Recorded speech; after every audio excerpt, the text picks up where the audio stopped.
You know, we tend to focus on the really big, obvious turning points in life, right? Those major decisions. Hmm.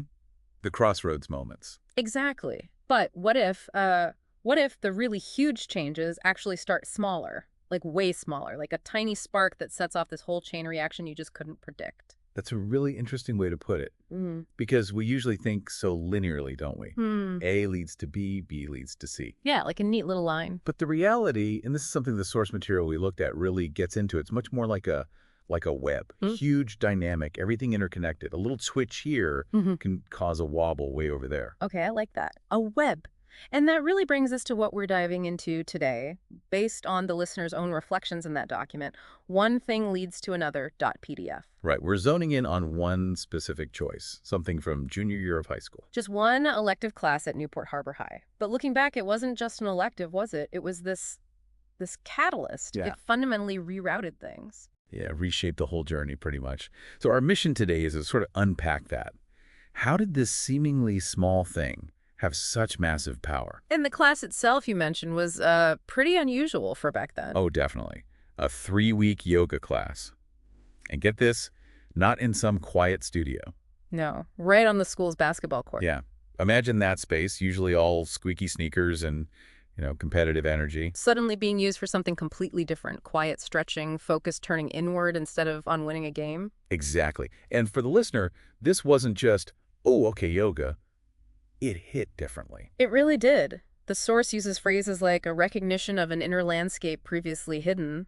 That's powerful. It is like finding keys to doors you didn't know existed within you. It makes you think, what was it about that class, that moment? Maybe the timing. Junior year, you're figuring things out. Maybe just landed at the right time. Could be. That age is such a formative period. Yeah. And maybe something like yoga just clicked, tapped into something deeper that was waiting to be discovered. A different way to connect with yourself. And we really need to remember the when. This was 51 years ago. Yeah, that context is crucial. Yoga and meditation, they weren't exactly mainstream in the West back then. Far from it. The source even says there was only one yoga studio nearby. Just one. Which makes putting it in a public high school, well, the source calls it an act of courage. And a subtle disruption of the expected frequencies. I love that phrase. Me too. Yeah. And then there's that comparison, which sounds maybe a bit dramatic now, but it captures the feeling then. Right. The source says it felt almost like a communist coming to your school and teaching communism. It really lands how radical, how outside the box this felt. Potentially quite transformative or maybe even threatening to some. And look at the contrast with today. The source points this out too. Yoga studios are everywhere now. Absolutely everywhere. Even the listener's own mom started practicing later on. It shows how things that seem radical can just become normal, part of the fabric. But it had to start somewhere. With those first, maybe slightly uncomfortable introductions. And the where of the next step is also important. That first yoga studio the listener found, 445 E 17th St. Costa Mesa, next to the car wash. The source gives it real significance, calls it more than just an address, a node in the web, a place where energies met. And the fact that it's still there 51 years later, that says something, doesn't it, about the staying power of what started there. So that high school class, that was the spark. But this center, this is where the flame really got going. Exactly. This is where the listener went deeper. They mentioned the teachers there, the ways teaching the physical postures, the asanas, focusing on alignment, openness. And Graham, teaching meditation, quieting the mind, turning inward. That pairing seems important. Very. The physical and the mental, the outward expression and the inward journey. And it wasn't a fad. No, the source makes that clear. The listener still practices both yoga and meditation today. That's over 5 decades. It really shows the depth of that initial connection, doesn't it? How profound that early experience was. And this is where that one thing leads to another idea really kicks into high gear, because that class, that center, they weren't the end point. Not at all. They were the launch pad. The source describes them as the catalyst for these incredible odysseys. Yeah, the surfing odyssey and meditation odyssey around the world, especially in India. It's kind of mind-blowing, isn't it? It really is. From a high school gym class to global spiritual and physical exploration.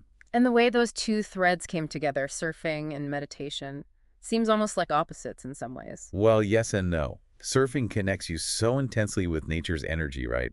That raw power of the ocean. Okay, yeah. And yoga and meditation connect you with your inner energy.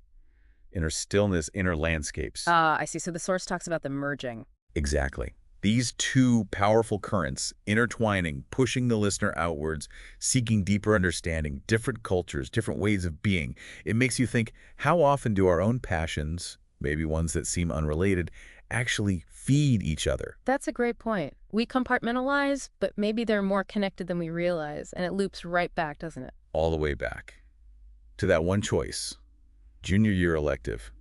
Something maybe chosen almost on a whim. You just never know in the moment, do you? The full potential of a decision. Never. And speaking of that, the source actually includes this quote from someone called Zoran. Oh, yeah. What does it say? The smallest stone dropped in the pond sends ripples to the furthest shore. Never underestimate the power of a single choice, human. Wow. That captures it perfectly. The ripple effect. Precisely. Which brings us to that thought experiment mentioned in the source, the dragon trial, the ripple effect. Right. It's an invitation, really, for you, the listener. Yeah, it asks you to think about your own life. Pick a choice you made, maybe something that seemed small or insignificant at the time. And then try to trace it.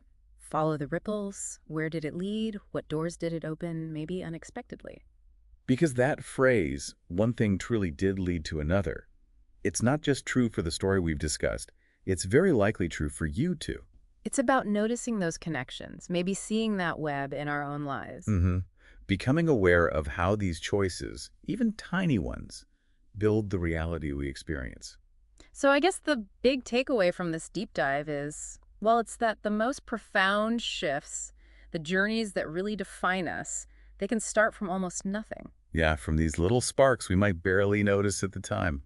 Unexpected moments. It really drives home that idea of the intricate web, every choice, every connection, even the ones that seem random. They're all weaving the pattern. We're all part of it, adding our own threads to that constantly unfolding design. So maybe the thought to leave you with is this. Think about one of those small stones you dropped into your own pond. What ripples did it create? And more importantly, perhaps, what seemingly small choices are you making right now today that are already shaping the grand unfolding pattern of your future?